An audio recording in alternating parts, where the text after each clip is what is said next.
Hello again, everybody, and welcome to the Retro Monster Truck Review. This week we've got Matt Stoltz back on the show, and we're talking about Providence, Rhode Island, 1992. Just want to remind everybody at this week's episode here at the beginning to go out and donate some blood. I mean, it's something that really needs to be done. The American Red Cross is a great place to go to do so. So if you see a blood drive in your area, please go out there and do it. It's going to save a life or two. Also, thank you guys very much for all the subscriptions that you have given us on the YouTube page here the last few weeks. It's really helped out the channel a lot. Also, as usual, thank you for the 5-star reviews on iTunes and following on Spotify. It means so much. This podcast is hitting so many people every week. I really appreciate all the love and support that you guys give us every single week.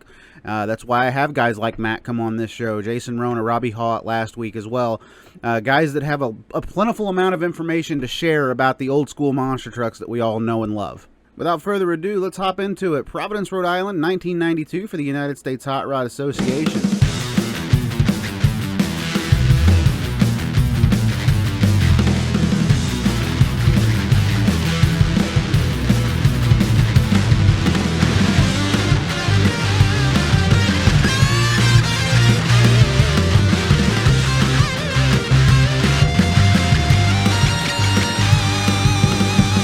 Again, everybody, welcome to the Retro Monster Truck Review. This week, Providence, Rhode Island, February 7th, 1992. We got Matt Stoltz again on the show this week, and Matt, this Providence episode is one that kind of has a historical significance here in monster truck racing. It really is. You know, we'll touch on that a little bit as we get through the episode. Again, February 1992, this is the third weekend for Dan Runte and the Bigfoot 8 truck. We've got the top 6 trucks on the Camel Tour with us. This is the Saturday night show, February 8th, 1992. Friday night, the night before, they ran a straight line track inside the Providence Civic Center. And tonight, they're going to change it up. We're going to do Chicago style, roundy round. Yeah, Chicago style inside the Providence Civic Center. And I got to tell you, this is one of the more unique Chicago styles because on one side of the track, you've got the entrance lane for the mud racing. There's a mud pit in the center here. You got the entrance lane there that is just caked and covered in mud. And on the other side, they've laid down a bunch of sand so these guys can get stopped coming out of the mud pit. So on one side of the track, you've got all the traction in the world. And on the other side of the track, you've got absolute zero. Yeah, and, you know, they did the first round of mud racing after qualifying, so the track's pretty treacherous when we get to round one. We open the show with Joe Lowe kind of introducing each truck here. The lineup for this show, although it's only 6 trucks, it's probably the 6 top trucks in the country, really. We've got Bigfoot 8 and Dan Runte, Gravedigger number 3 with Lyle Hancock, Carolina Crusher 3 with Gary Porter, Taurus 4 with Jack Wilman Jr., Equalizer and David Morris, and then Barefoot number 6 with Fred Schaefer behind the wheel. Yeah, the Barefoot truck, the front engine racer. I think that might actually been Barefoot number 10 in that lineage, but the Barefoot stuff's a little hard to keep track of. Yeah, I might even have that wrong too. Yeah, the first tube chassis race truck, we'll call it, the one that would eventually go on to wear the Dodge colors later in the season here. But at this point, Barefoot's still a Chevrolet, and you know everybody's chasing the Camel points here early in the season. I think this is week number 6 on the tour. And things are already starting to heat up. The hot truck Equalizer so far this season. Yeah, Equalizer is the one they're going to talk about on TV as being the hottest truck on the circuit. And it's no surprise there's David Morris, your 1989 TNT World Champion. But this lineup is literally stacked with world champions. On one side, though, we have the most popular truck in America, the Gravedigger truck over there, hasn't won a points championship yet. So you've got Bigfoot number 8. 1990 TNT points champion, Carolina Crusher, 1991 Penda Points Series champion, and second in TNT points in 89, and a perennial top 5 finisher in TNT.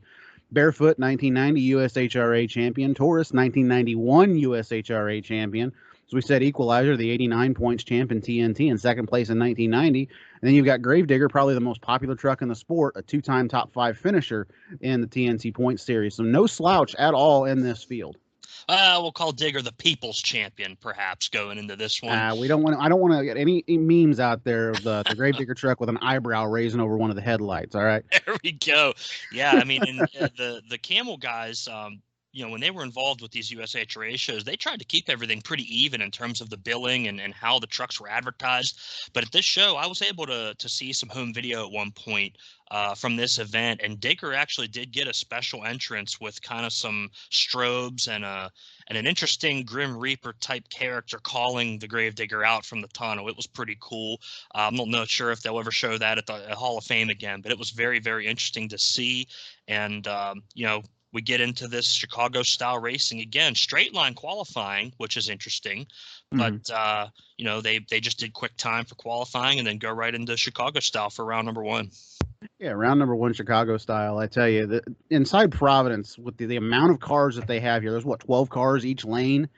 So you're eight on each eight lane. Cars. Okay, so I exaggerated a little bit, but when they jump those cars, they have to get stopped before a really tight, almost 180-degree spin to come back to the next set of cars. So stopping on top of cars that are sitting next to a mud track, I cannot imagine those cars not getting a little bit of mud on top of them as well. So you're making this almost entire track extremely slippery for these trucks. Yeah, they did put plastic sheeting over top of the cars during the mud racing, but those turns, as you said, are still really slippery and super tight turns, and these guys we're going to see are kind of landing on the cars, which wasn't super common for a lot of these arena shows. By this point they were flying over most of them, but they couldn't really get on a throttle completely because they had a turn to set up for in this case on the tight Chicago style track. So very, very interesting setup for back then. Chicago style is a very common occurrence now, but there had to have only been maybe 3 or 4 venues on the USHRA tour in the entire year that they would run this kind of a track back then. Yep, very true.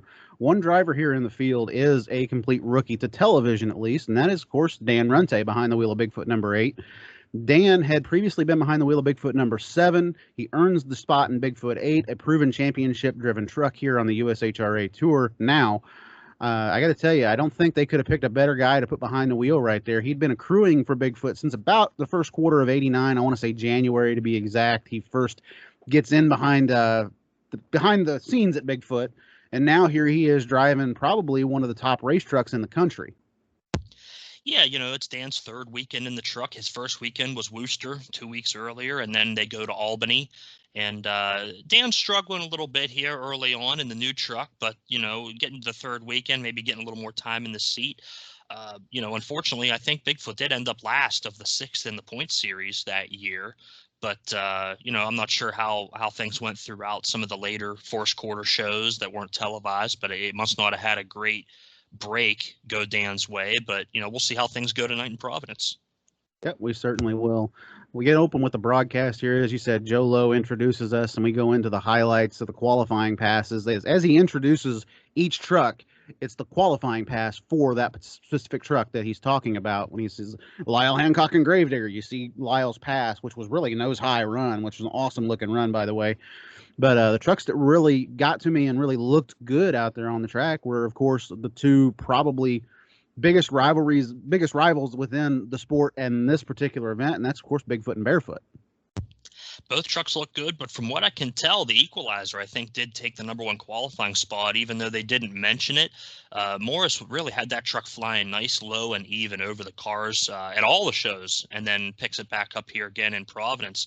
The thing I really like is they get to show these qualifying runs in a compact format, because we only have a half hour to work with here on the ESPN Monster Truck Challenge.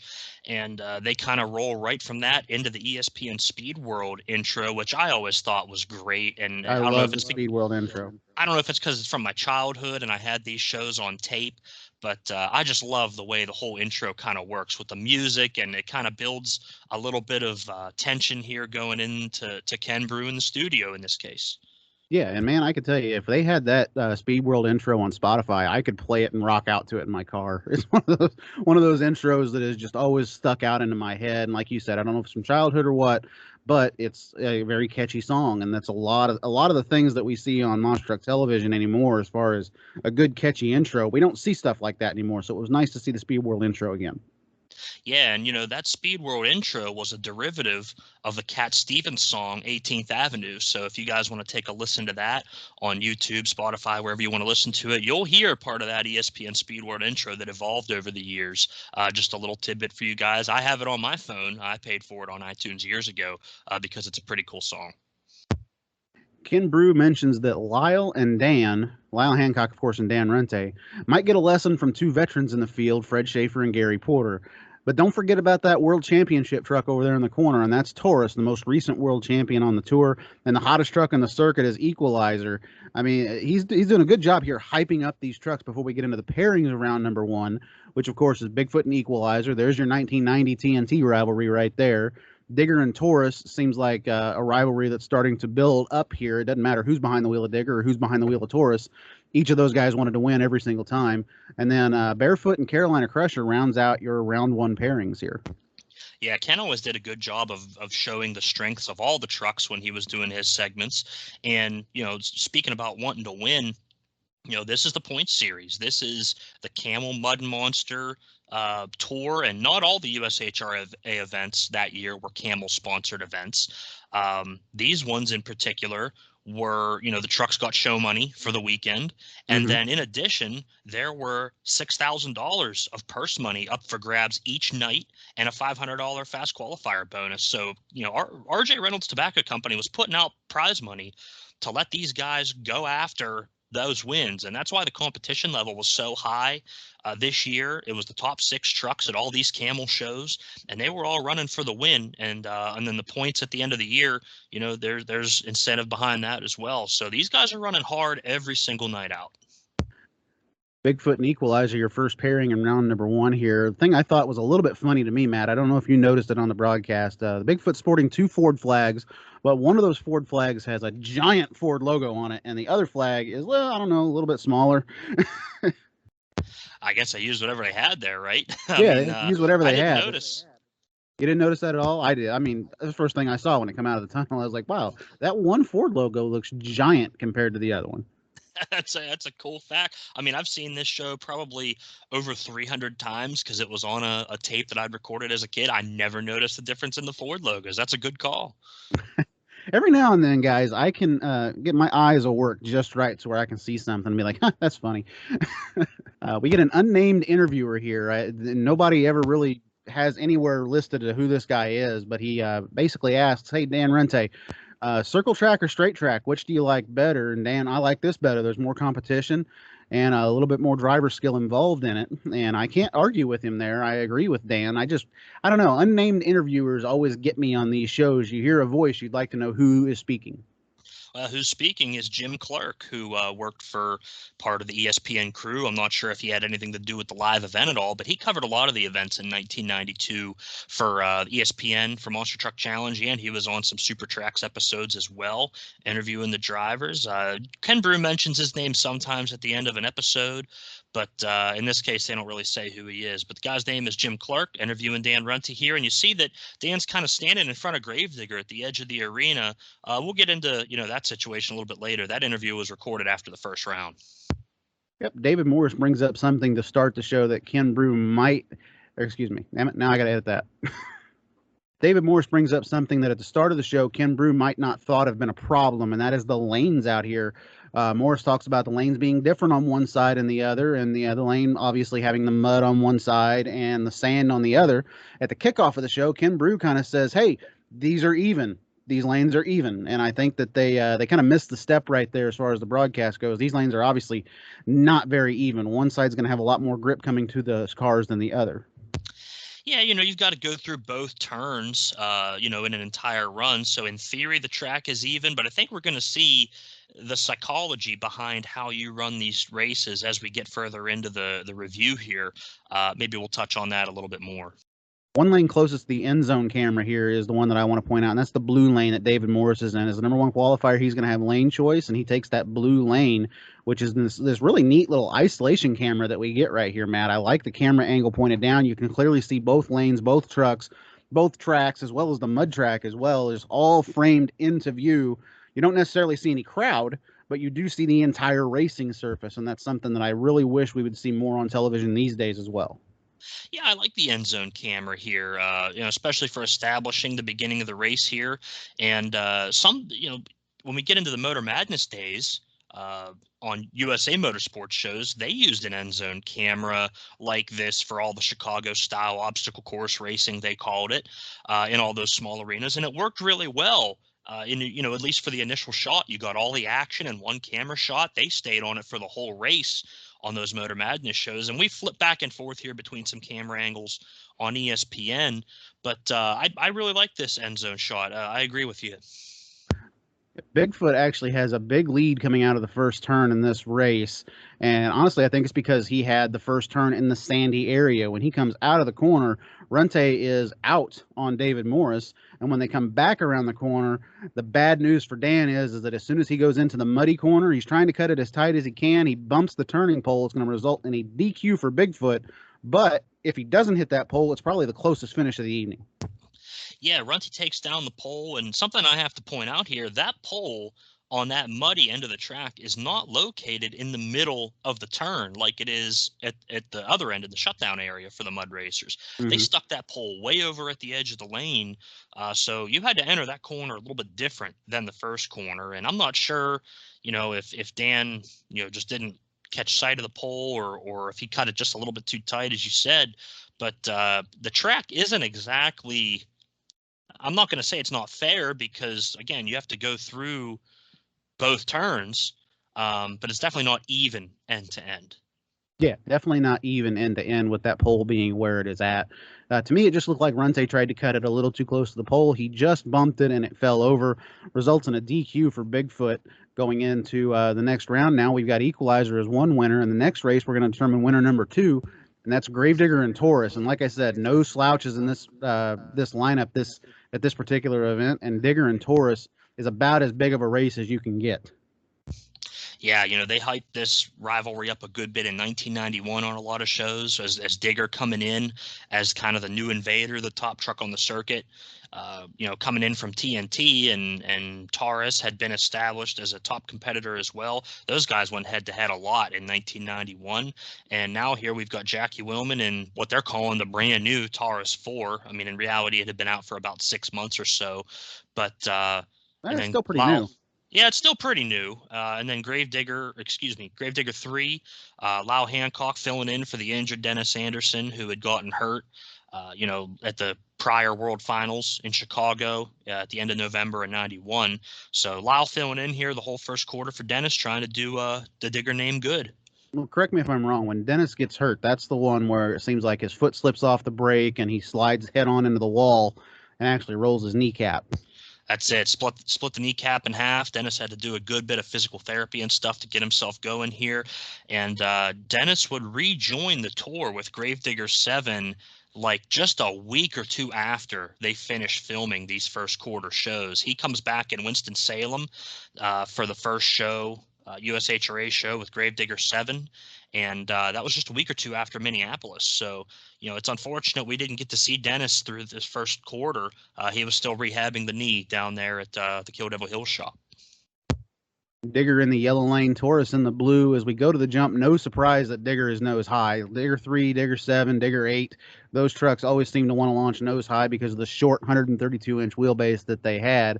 Into the second turn, Lyle actually hits the pole, and that's going to cost him a disqualification. But what we don't see here is what we're really going to get in and really want to talk about in this episode, and that's the fact that there is a horrific crash from Lyle Hancock here in Digger number 3.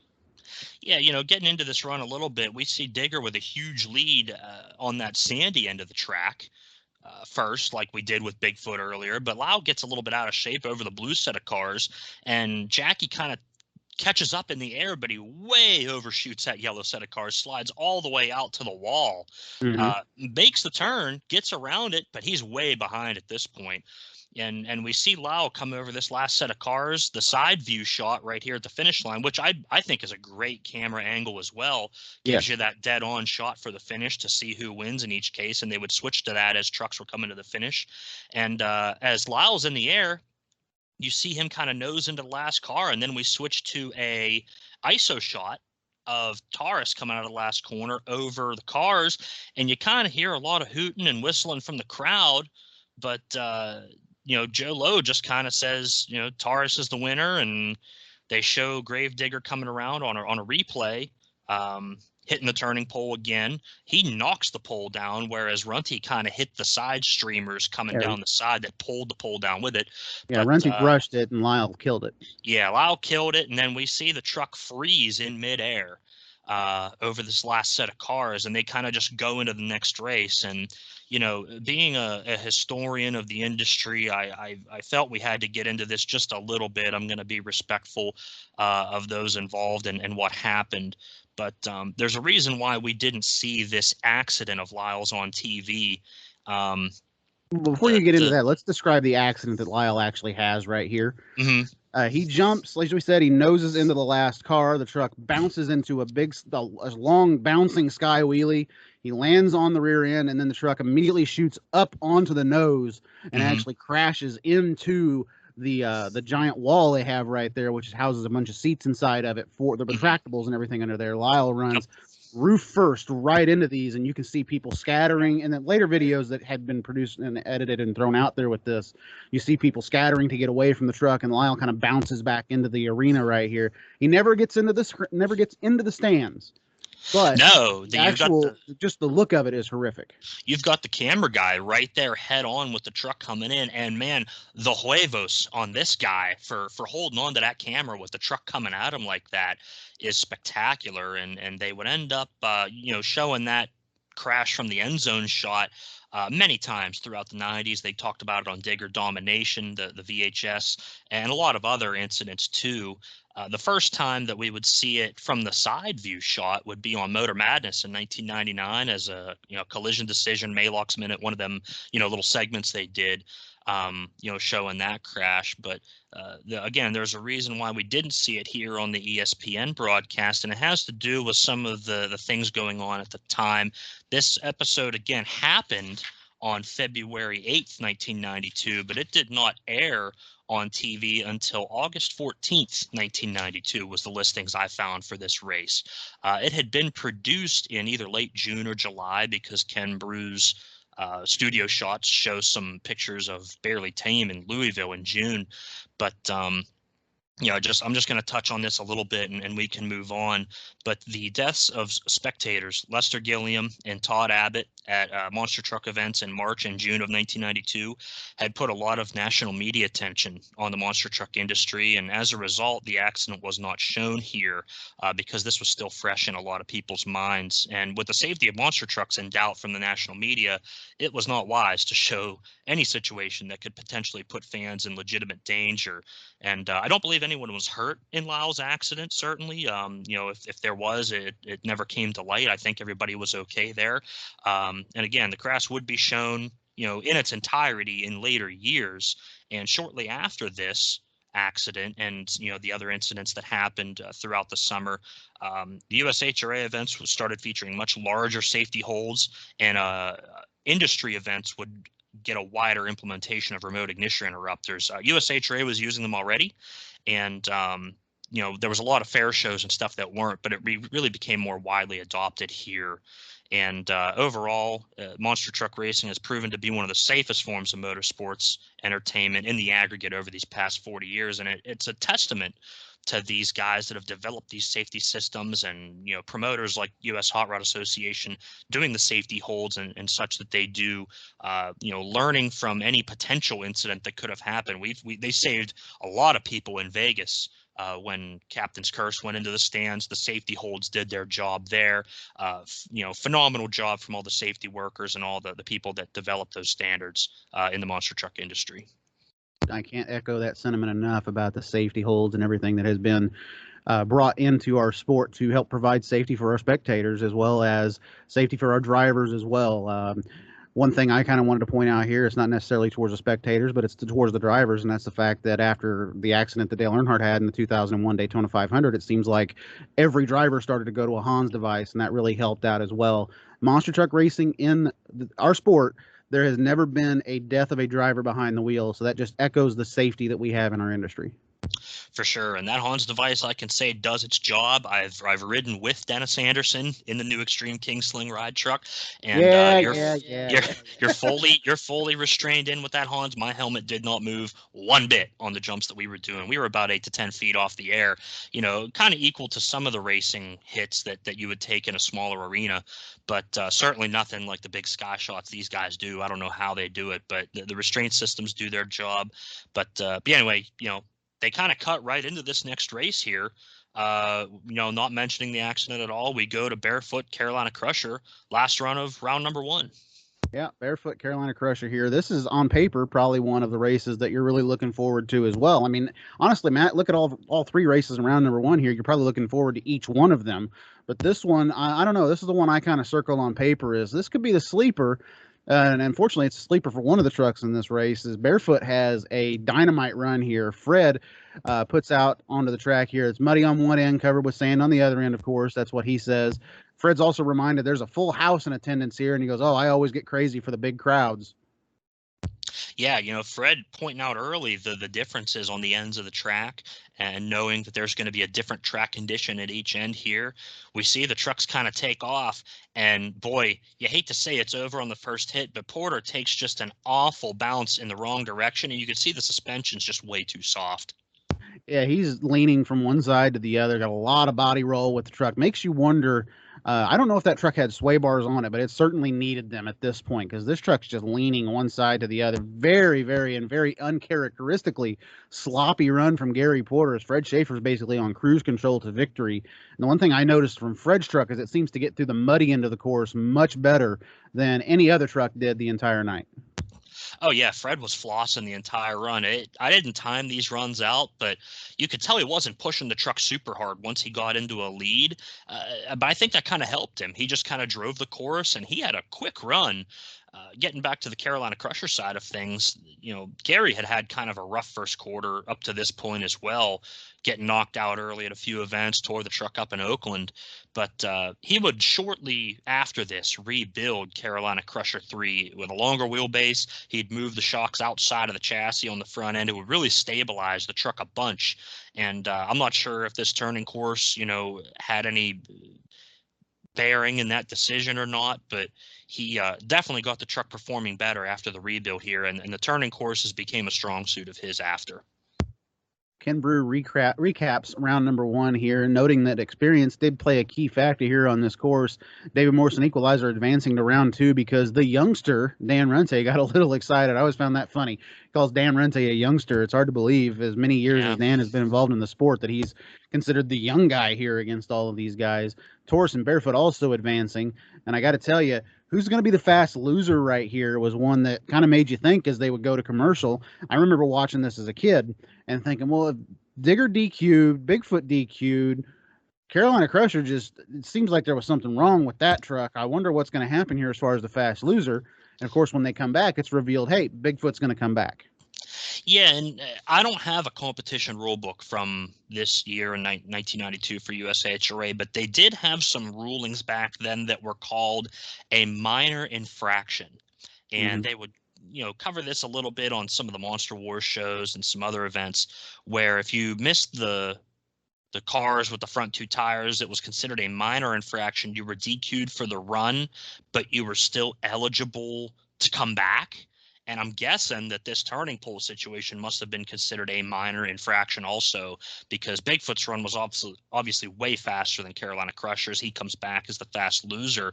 And getting back to that turn pole, if we rewind just a little bit, as Fred's coming off the last set of cars in his first round race, the pole just kind of falls down on its own next to him. And Joe Lowe makes the joke. After he's crossed the finish line, they actually joke and say, hey, you knocked over the pole. Yeah, well, and Joe says, hey, everybody else has knocked me down, so he went down for Fred Schaefer as well. But the pole, a big problem in round number 1. And I can't believe that they didn't realize that pole was off center and didn't move it, but it stays in that same place the whole rest of the show. Well, honestly, what I think that they put that pole there for was so they wouldn't have to run out there and move it for mud bogging competition. That's probably true. And, they had to replace that one in the finish line, but I'm sure they probably left it sit for the starting line area. Yep, very true.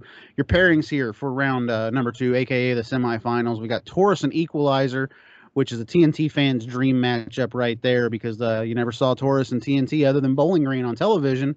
And this is the world champion of TNT that he's taking on in his semifinal matchup. Kind of one of those matches you kind of look at on paper and you rub your hands together and go, man, I can't wait for that one. And then, of course, the perennial rivalry, Barefoot and Bigfoot. Oh, for sure. All of these top 6 matchups are dream matchups. And, coming off of TNT, we got to throw a plug in. If you haven't heard the episode about that Bowling Green show, we covered it here on the Retro Monster Truck Review. So go back and take a listen to that one if you haven't already. And round 2 is shaping up to be, man, a heck of a show. And you see some crowd shots here. It is just a completely packed house. They weren't joking. Yeah, they're not joking at all here. People in Providence, say that one 5 times fast, really love their monster trucks, and they always have. The Dunkin' Donut Center is one of the shows that's always sold out on the Monster Jam Tour, just like the Chicago show up in Rosemont Horizon is. That's why there's so many shows there usually when they go and they run that particular venue. Providence is a monster truck hotspot, and it goes to show you, even back here in 1992, how hot that it actually is as we see Taurus and Equalizer on the line. Like I said, a matchup fans probably craved 2 years before this, and now we're going to get to see it on live television here. Like I said, 1989, Taurus and Equalizer never paired up against one another, on television at least, and many wondered, including myself and yourself as well, if Equalizer had been at that Bowling Green show in 89, what would have been the result of a race? Back then, I think Taurus is still taking it based on the design of the truck at the time. And, we get into this matchup here with Jackie saying, he's still not satisfied with the performance of the new truck, but, he's getting the job done so far tonight. He had a little trouble in round number 1. He moves on with the Gravedigger crash, and we'll see if he can rebound a little bit here in round number 2. Yeah, not a good showing at all from the defending championship truck in round number 1. Equalizer, however, did have a very good first pass despite being second across the finish line, getting lucky enough to get that DQ win over Bigfoot. Even though that race, I still say that's one of the closest races you're going to see on this tour. If that pole hadn't been hit anyway, they were neck and neck across the finish line. But right here, Willman looks much better on this pass as he exits the first turn with the same kind of lead that Bigfoot had over Equalizer. Yeah, he goes into that first turn and cuts it still just a little bit wide, in my opinion. But he comes out of that first turn with a pretty good lead.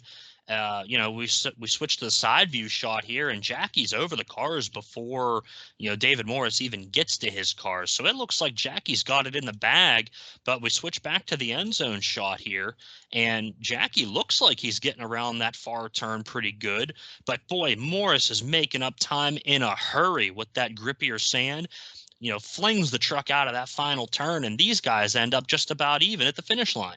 Yeah, they end up just about even here, but one thing to note is when Morris comes out of the final turn, he is completely cockeyed in the rear end.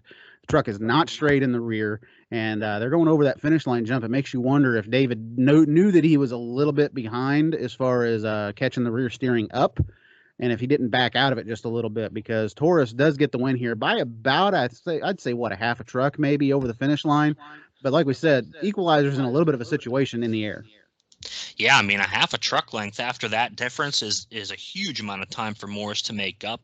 And, I don't know if Jackie just had to take a little bit easy through that slippery mud or what the situation was there. It looked like an okay turn in slow motion, but it wasn't in live time.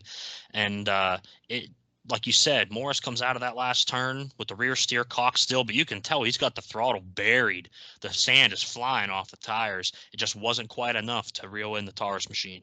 Yep, not quite enough. And it makes you wonder, just looking at these lanes and from the racing that we've seen so far here, which lane would you rather be in? And to me, I would almost rather want to take the sandy side first and maintain a lead instead of taking the muddy side first and trying to play catch up. Oh, for sure. That's what we're seeing so far here in this event. And I think the psychology plays in here, as I talked about earlier. If you can get ahead and make that other guy push, we saw it in round 1 with Gravedigger and Taurus. Jackie saw he was behind and way overshot the yellow set of cars because he was already behind. And, had Lyle not hit the pole, he'd have had a super easy win to move on to round number 2. And, we both race RC trucks. We mention it here a lot. And some of these races that we do with the RC trucks, if you can get to a certain point of the track and you can just be ahead by a reasonable margin, it allows you to settle down and just hit your marks for the rest of that run instead of overdriving and playing catch up. And it's the same thing in real monster truck racing. Yeah, very true. With the lane differences here that we have between these guys, I'm all for where Taurus went on the side. It gives you a little bit of a look inside David Morris's head too. He's #1 qualifier. He's the one that's going to have the lane choice probably going into this round. David, in the first race against Bigfoot, takes that blue lane, so he's got the muddy side first. He does it again here. It's a little bit of a questionable thing, but hey, it's driver preference, really, as far as I'm concerned.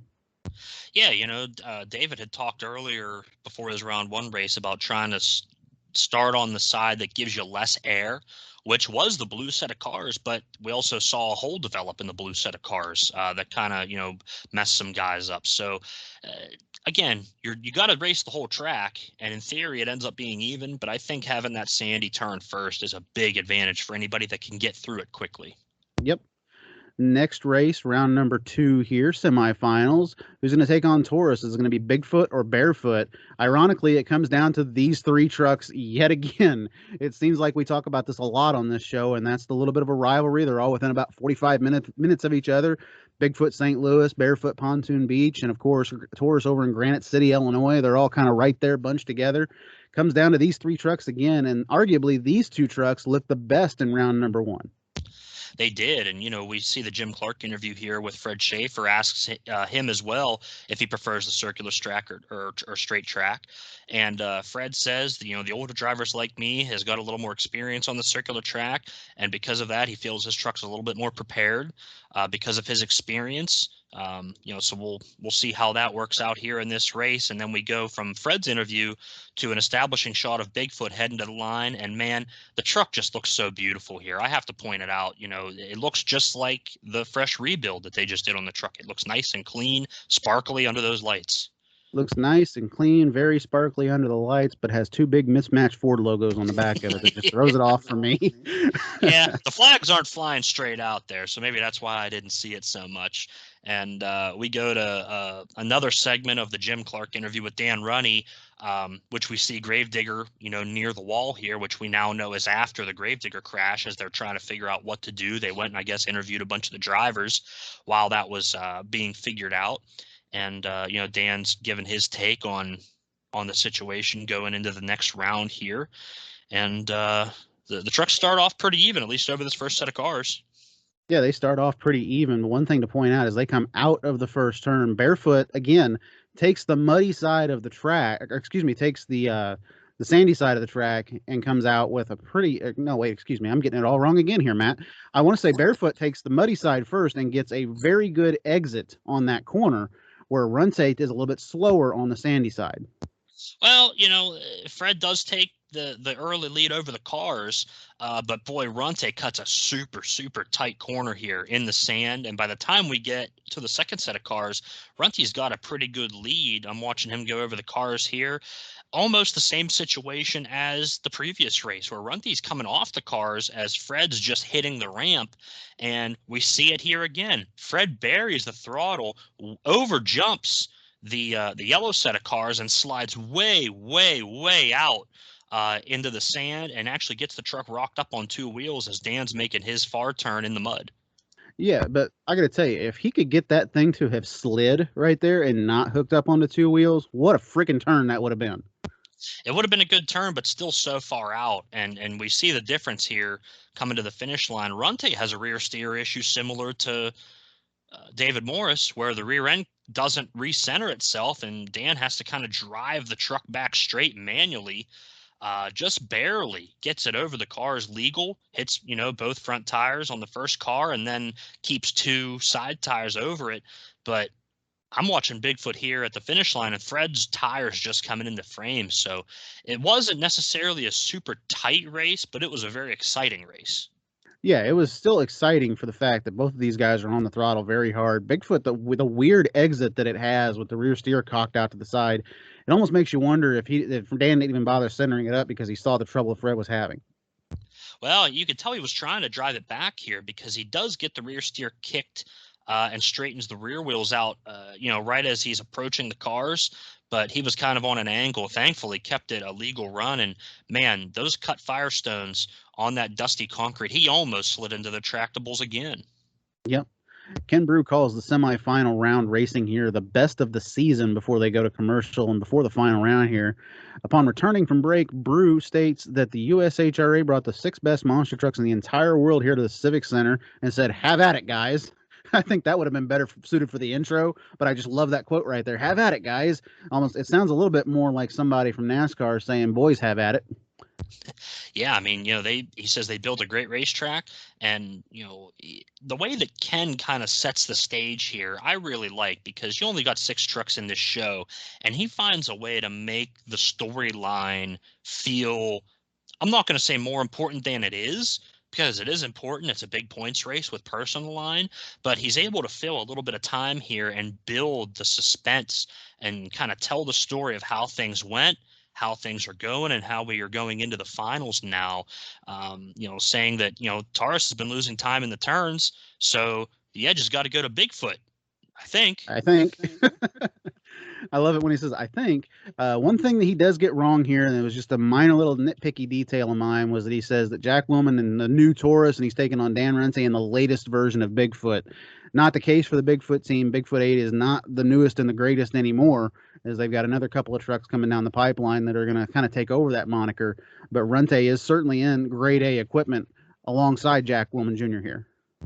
Yeah, Bigfoot's 9 and 10 are already out running the circuit, but one of the Bigfoot race trucks, of course, and they even, in one of the Worcester shows, I think it was Worcester Race 1, Joe Lowe calls the truck the brand new Bigfoot 10, and it's Bigfoot 8.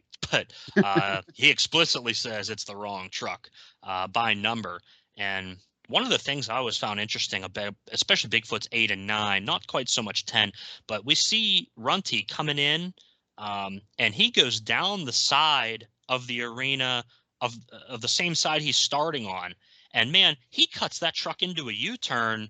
I can't believe the truck turns that tight. Yeah, that's one of the things that made you kind of wonder going into the racing portion of it here. Runte cuts such a corner just trying to line up for the race. Yeah, I mean, Bigfoot's 8 and 9 were both very, very good on the steering angle. They could really get those axles turned tight, the ZF axles, and it was definitely an advantage for them when they could make it work well. So as they're getting lined up here for the finish, we see that we have the interviews here for the 2 finalists. Yeah, Jackie says that go ahead. Jackie says that the trucks are about the same setup. His is about the same as mine. It's kind of hard to get around the corners, so it'll be a good race. Runte says the truck has been running outstanding in just his 3rd weekend with the truck, and he mentions that he was driving Bigfoot 7, the Leaf Spring truck prior, and it's a lot different ride on the nitrogen shocks, but he's doing okay with it so far tonight here. Yep. They point out here right after the interviews that Bigfoot has never won a USHRA championship. It's something that jumped out to me, Matt, and it's something I actually had to go back and do a little bit of research on. Bigfoot actually never did win a United States Hot Rod Points Championship. Never did. And it was something that Fred publicly kind of bashed Bigfoot about. Said it in, some interviews, and I think it might have even been in a yearbook article here somewhere, where basically said, Bigfoot came and ran with the big guys in USHRA and never got the job done, and Fred got it done 3 times. So that was always kind of his calling card, that he was able to win in that premier series. Bigfoot obviously more dominant in the Penda series, the straight line racing, able to use their resources on that tour. I'm not going to call Runte necessarily a B-level driver at this show. He's in good equipment. He is a little bit green yet in the 4-link truck, but it makes you wonder if Andy Brass or Jim Kramer are running this series or had run the points tour every year for Camel. Would they have gotten a championship? John Pyatt ran the series in 1990, came up a little bit short, just by a little bit. Jim Kramer did run the 91 points series, came up just a little bit short. And then 92, they kind of fall flat with Runte in the truck, finishing last in points. But man, what if you had Brass at the camel shows throughout the whole season? What if you had had Jim Cramer in 92, running that whole series? Would it have been any different, you think? I think it would have been, honestly. I mean, it's one team that you can't keep down. To me, Bigfoot's the Hendrick Motorsports of monster truck racing, as far as the racing portion of the events go. It seems like always Bigfoot's almost always in victory lane, and this race, no exception to it. They leave the line pretty even right here into the first turn. Bigfoot has the advantage coming around the sandy side of the track first, gets a big lead out on Taurus, and makes the final turn. I want to point out very well, probably the best final turn of the evening for Dan Runte right here. Definitely the best turn on that end of the track. And we see Jack Willman coming around. They're flipping back and forth between the trucks. It gets very exciting as we're coming to the finish line. We see Jack, you kind of have to get out of the throttle just a little bit coming out of that last corner. That seems to be the difference here, because Runte ends up taking the win by about a truck length at the finish line.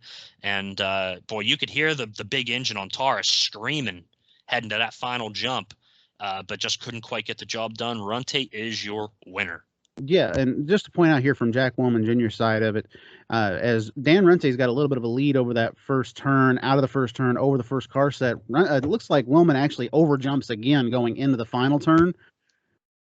He did a little bit, not as much as the round before, at least, but he still does have some issues getting the truck turned around at that end of the track. And you have to wonder, again, if the psychology of being behind a little bit at that point got to Jackie a little bit and he overdrove that last corner. Yeah, that's kind of what I was thinking happened right there. What I really like about this is the fact that neither of these trucks had a smooth night at all. No one in the entire night really had an incredibly smooth pass until really Runte here in the final. Maybe David Morris in round number 1 is the only other example that I can give as far as a really smooth pass for the entire evening. But Runte gets his first ever televised win here with a little luck and a lot of skill. Dan Runte takes the Bigfoot monster truck to the World Championship here in Providence. I want to point out that I say that he brings it to a championship here in Providence. Now, to this point, they had touched on earlier saying Bigfoot has never won a USHRA championship, but USHRA had a habit of doing this, Matt, and it always got on my nerves, is that play on the word championship.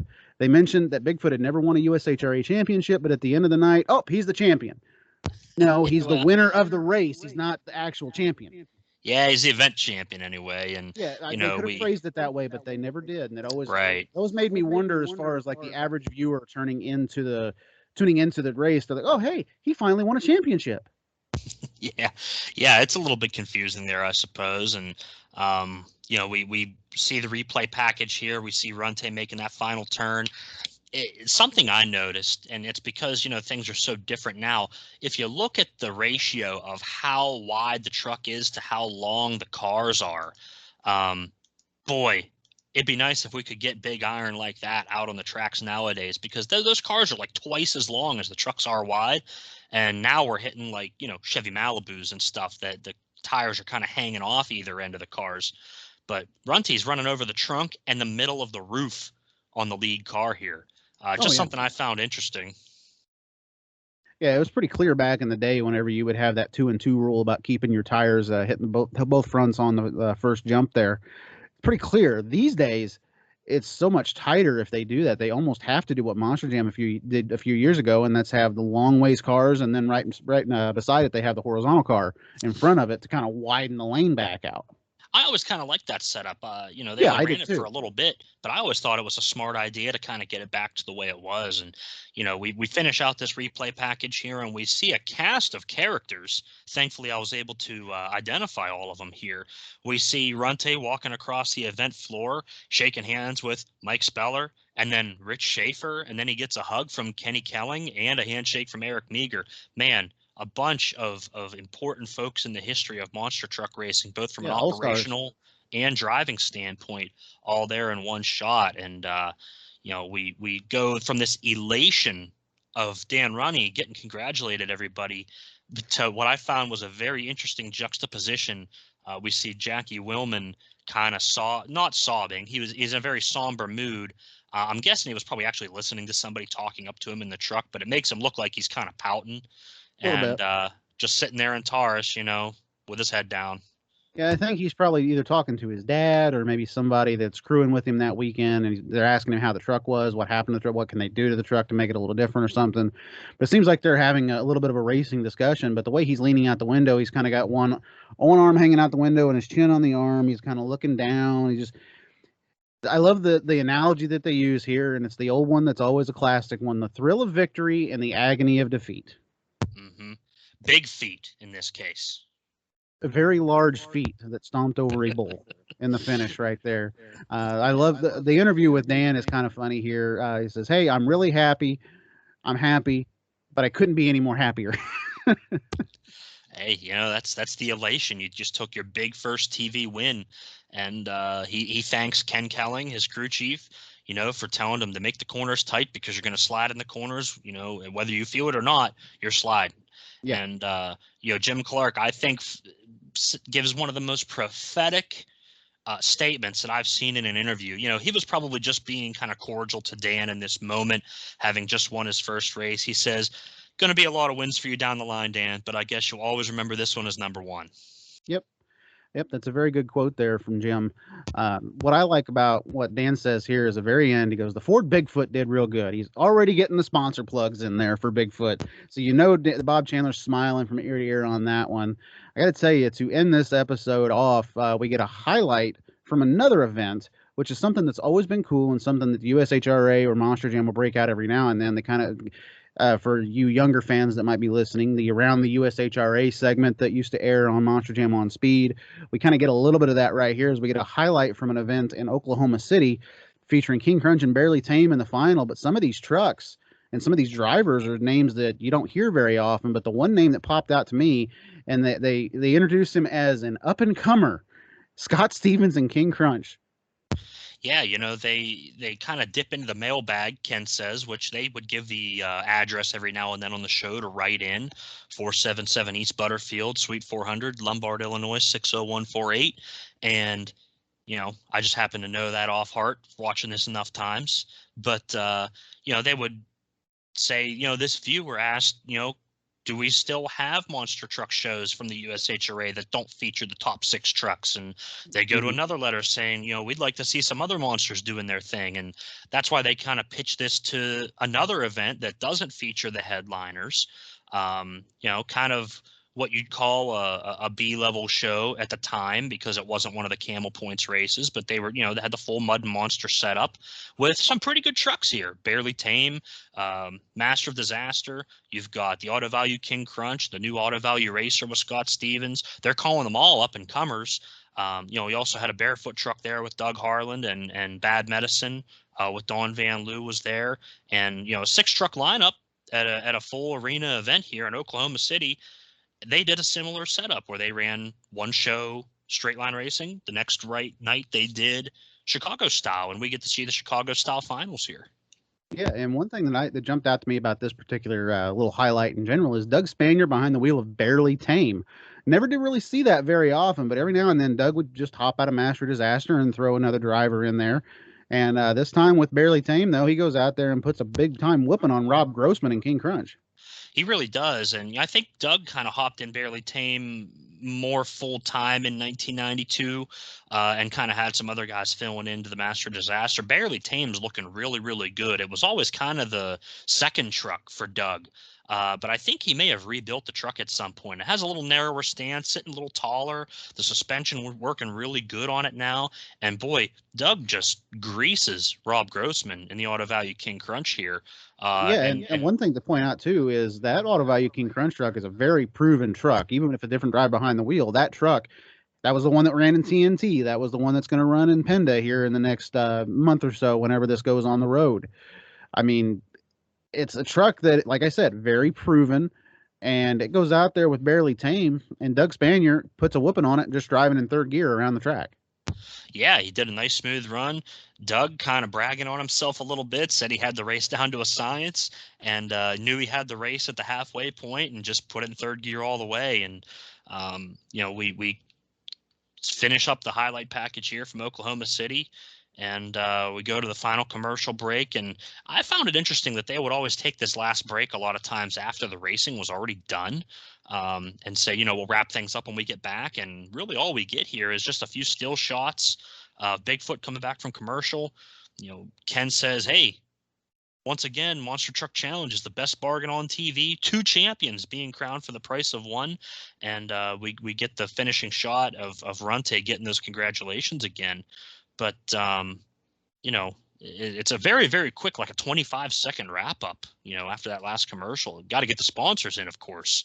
Yeah, you got to get the interesting, sponsors in, but do you need to take a 4-minute commercial break before you come back for 25 seconds? Probably not. Yeah, interesting placement there. I'd have maybe run, one of those commercial breaks a little earlier in the show, but yeah, the way they packaged it is fine for me. Runte, how could they have known how many wins he would get in his career, and to culminate in a 2019 induction into the Monster Truck Hall of Fame in Butler, Indiana. So a tremendous career, and it all kind of starts on the TV side with the win right here in Providence.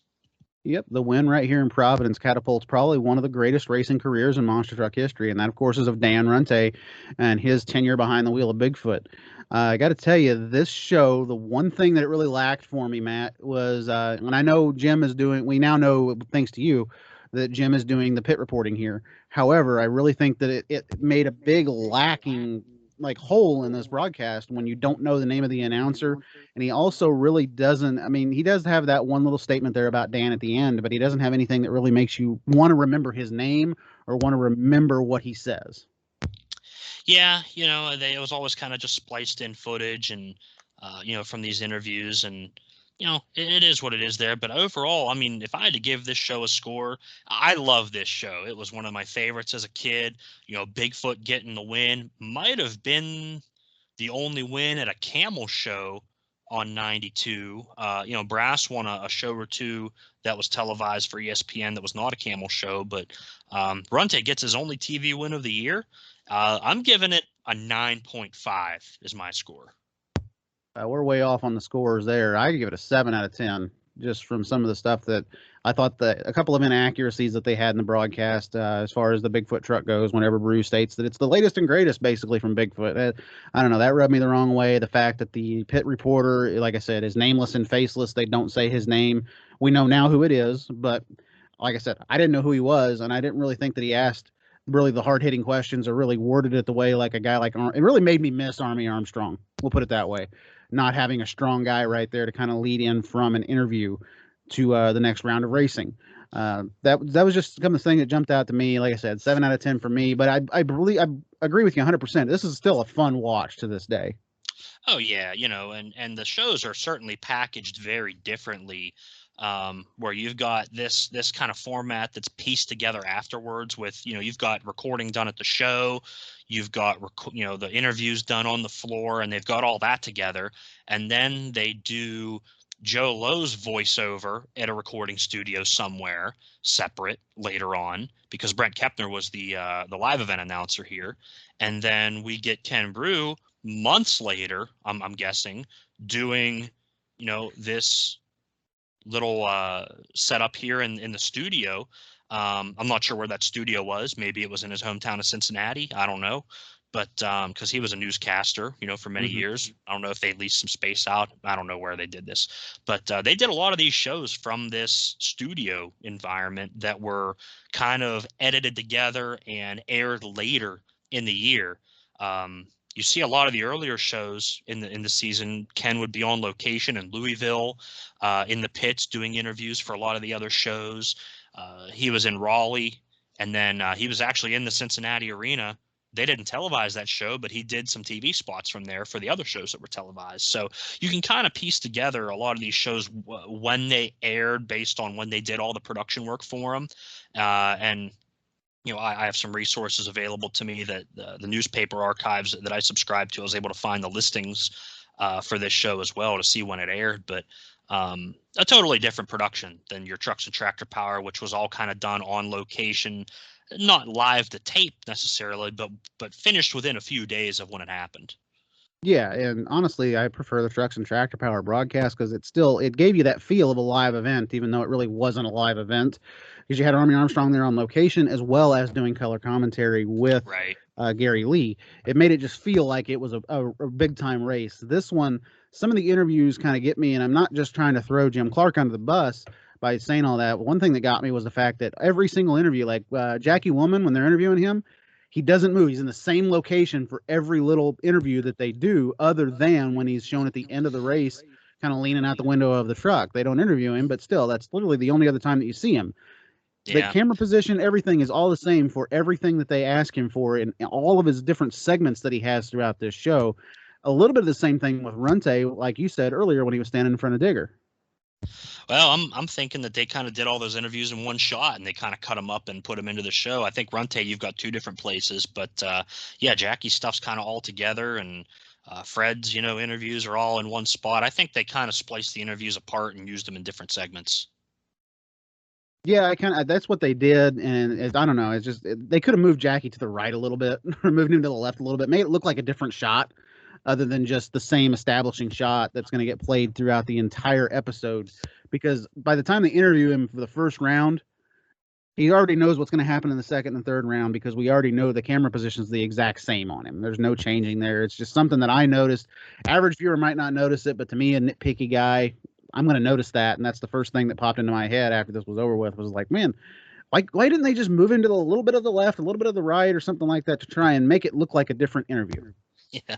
Well, I'd say you could write to the production coordinator for the show, but there's no credits here. Just copyright 1992 ESPN, all rights reserved, and they get the heck out on the broadcast. They did that for all those shows in 92. I'm not sure why they didn't show any, kind of credits or anything, but that's how they did it back then. And I don't believe this show was aired on Super Tracks, to my knowledge. I haven't seen any evidence that it was. Super Tracks was the syndicated show in 1992 for USHRA, and some of the shows that they broadcast on ESPN did make it on Super Tracks. But if anybody's out there listening, if you have a copy of Super Tracks of this show, reach out to us because we'd love to see it. Yeah, I would definitely love to see it.